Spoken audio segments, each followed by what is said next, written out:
today we are talking with May Cobb about her scandalous book, The Hunting Wives. Hi, May. Hi, Doris. Thanks so much for having me. I'm so excited to be here. You're welcome. Well, May, what's this storyline, The Hunting Wives, and why did you decide to set it in East Texas? Well, I'm from East Texas originally. I live in Austin now, but I was born and raised in Longview, Texas, which is it's sort of 2 hours east of Dallas in the thick piney woods. And it's kind of not what people think of when they think of Texas. It's very woodsy, really gorgeous, green and beautiful. And it also kind of has an eeriness to it. So I feel like it's the perfect backdrop for a thriller. I think so too. Yes, I'm very familiar with East Texas. Well, why does Sophie get just swept up in this world of sort of evil women? I love that. So they are so evil. Yeah, I think for Sophie, part of it is, she's left behind like her glamorous life in Chicago as a magazine editor. And she's thinking that, the grass is greener down in sweet little Texas, and she's going to raise her son in this sort of like slowed down way. But she gets very bored quickly. There's just not a lot of action there. And also Sophie's kind of complex. She was raised in sort of, I would say, a non-traditional way. Her dad left she and her mom when she was little, and her mom kind of moved her from town to town as a traveling ER nurse. And so Sophie, as much as she wants the stability she has now, she also kind of doesn't know what to do with it. She's just a restless person. And so it's sort of a perfect cocktail for danger when she gets to this place and she's bored out of her wits, and the walls are closing in. And then she meets, Margot Banks, the alluring socialite that leads up the Hunting Wives, and she becomes obsessed with her. Well, now, the story is written in first person, and you have a remarkable way of pulling us into the scene, with the women themselves. Why first person? Did you ever decide on maybe writing it in another voice, or have you always conceived it as being a first person story? That's such a great question. I must say that I was reading The Woman in the Window by A.J. Finn while I was starting out to write, and that was all in first person present tense. And I thought, well, that certainly makes it suspenseful, because you don't really know, what's going to happen to the person. Are they going to live? Are they going to die? And I knew that I wanted the reader to kind of have the experience of being an outsider being pulled into this world. So I needed it to be from Sophie and not from the other women. Right. I mean, it seems very intimate. It seems almost like, you are there just talking to us and telling us the story. I really enjoyed it. The differences between Sophie's character and Margot, how do you see the differences? What makes them different? I feel like Margot's such a villainous character.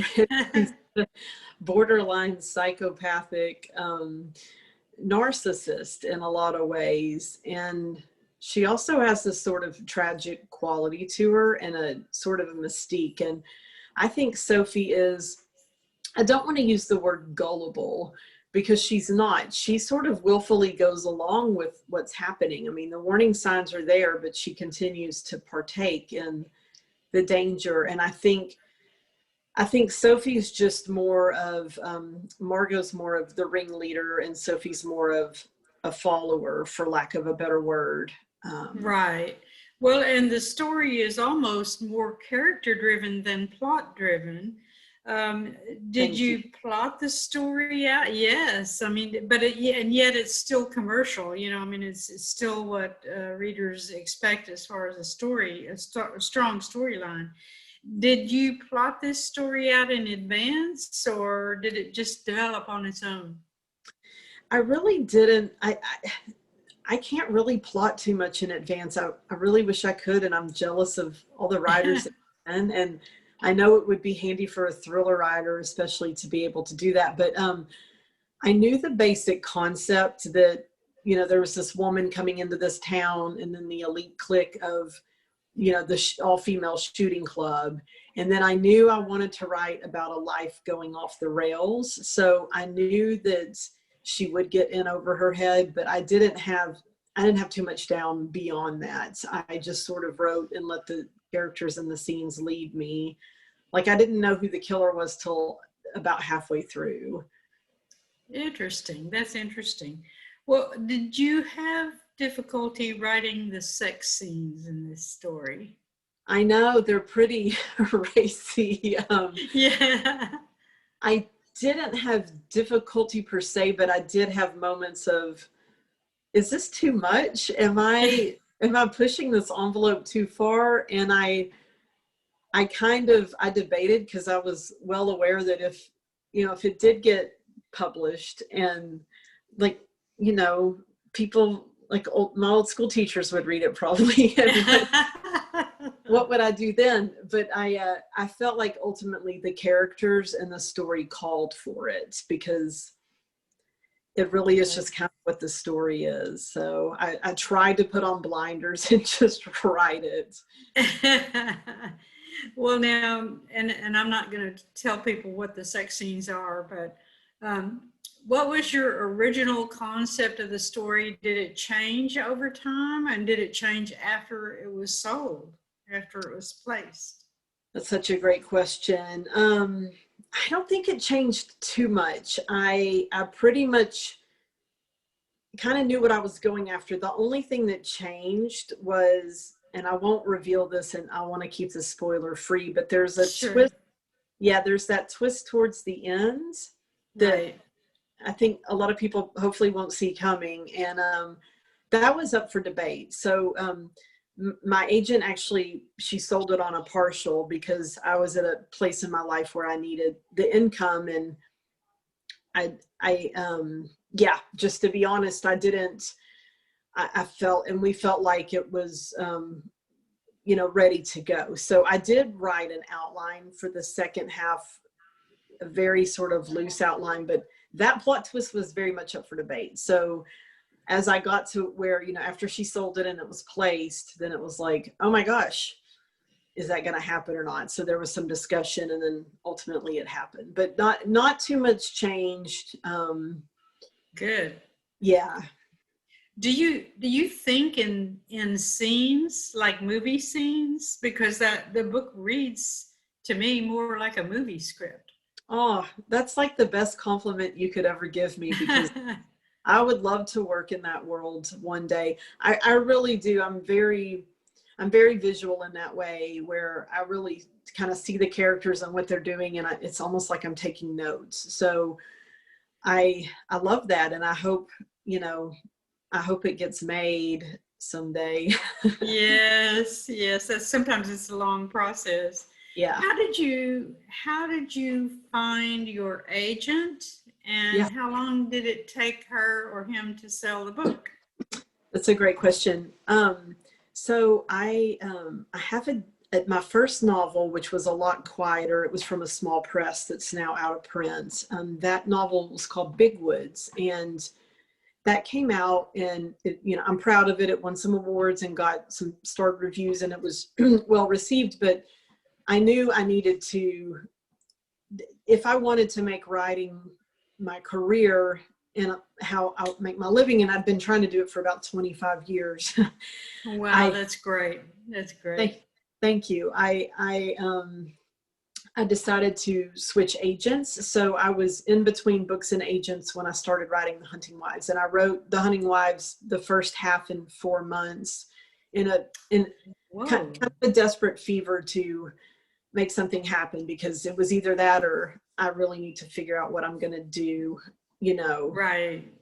for income. And I sent it so I showed it to my best friend, and she was like, you need to send this out. And I was like, really? And so I sent it to probably a dozen agents that I had my eye on. And I sent it out Thanksgiving week, which is a weird week to submit, but I was just ready. And I got offers from 5 of them, which totally blew me away. Wow. I know, it was crazy, and it sounds so nice, but it was such a weird problem to have, because then I have to decide. But my agent Victoria Sanders, the minute she called me and I heard her voice, I knew that I was going to sign with her. And she called me on a Saturday of Thanksgiving weekend, and she just said, I have such a great vision for this and for you. And she just was so enthusiastic, and she had already read about me and my life, and she just really wanted to help. And I don't know, we just really, really clicked. And That's it was awesome. yeah, it was probably the best day of my life. And then we worked with this amazing freelance editor, and her name is Bené Nauer. And so Victoria and Bené and I worked for 4 months on that partial. It was probably the first 200 pages of the book, and we got it into the best shape we could be. And then I wrote the best shape it could be, me, the best shape I could be. That's so funny. That's a joke. And then yeah, we did an outline for the second half, and then she took it out on a Friday, and Monday we had an offer. Wow. Yeah, That's incredible. it was crazy. And that just speaks to Victoria, and how, what a champion she is. And she said, I have enough interest, I want to take this to auction. So we went to auction that weekend. On Friday we closed, which was my mom's birthday, which was so nice. So we closed with Berkeley, and my editor Danielle Perez, who's been fantastic. Yes, Danielle. I know her. Yeah, Oh, I have met great. her in years back. Yeah, Oh, that's years so great. back. Yeah. Have you always wanted to write? Or what else might you want to do? Yeah, I really think I have. I mean, I was always trying to do, creative writing in school, and I won a little award in the 4th grade. And then, you know how school can be. They're like, oh, you need to do spelling bee instead, because that's what my sister did, and she was like a genius at it. And I'm like, I want to do that. And so I didn't really think of myself as a writer per se, but I always loved to read, and I love to keep a diary about all the melodrama going on in my life. But it wasn't until I was in college, and I was in a jazz appreciation class, and I heard this music, and it was so haunting that I went to sort of seek out the musician, and I started to read about him, and his story was so compelling. I guess I was probably 23, and I decided then I have to tell this man's story. And that's what really set me on the path. His name is Rahsaan Roland Kirk, and he was blind, but he taught himself to play 3 saxophones at the same time. And he just overcame all these odds to play this music that came to him and through dreams. And he was just a fabulous character. He died on my 4th birthday, so I never got to meet him, but I've stayed at his house. I'm best friends with his widow. I kind of retraced his footsteps. So that's what really set me on the path. And so did you write a biography of him? And yes, I have one in the works. It's been such a long time coming, because it was really like, how do I tell the story? So it's kind of his story through my eyes and my quest to find out about him, and then all the first hand accounts, because there was a lot of people still alive that I was able to talk to. And then I took a class from Amanda Air Ward, one of my favorite novelists, and she, in that class, I took it to help me with that book, but I realized I kind of want to write a novel. So I sat down and I wrote Big Woods, the first novel, and then I found it to be very fun and enjoyable, and kind of like, wow, I feel normal when I'm writing. Even as hard as writing is and awful sometimes, I really like having a story going, in my head. That's a long answer to that question. That's good. Well, now, do you think that sometimes we mischaracterize Texans and that, we're not all rich, bored, and devious. I do. I definitely feel like it's a stereotype, and it's something that I definitely wanted to play with in the Hunting Wives, because these women they're very devious, bored, and rich, but they also have a lot of power, which I thought was interesting, and I wanted to see how they behave amongst each other. Like, you usually get the men going off for like a hunting weekend. Uh-huh. What are the men doing? They're up to no good. Boys will be boys. And I thought, well, let the women get in there and be the devil for a change. That's great.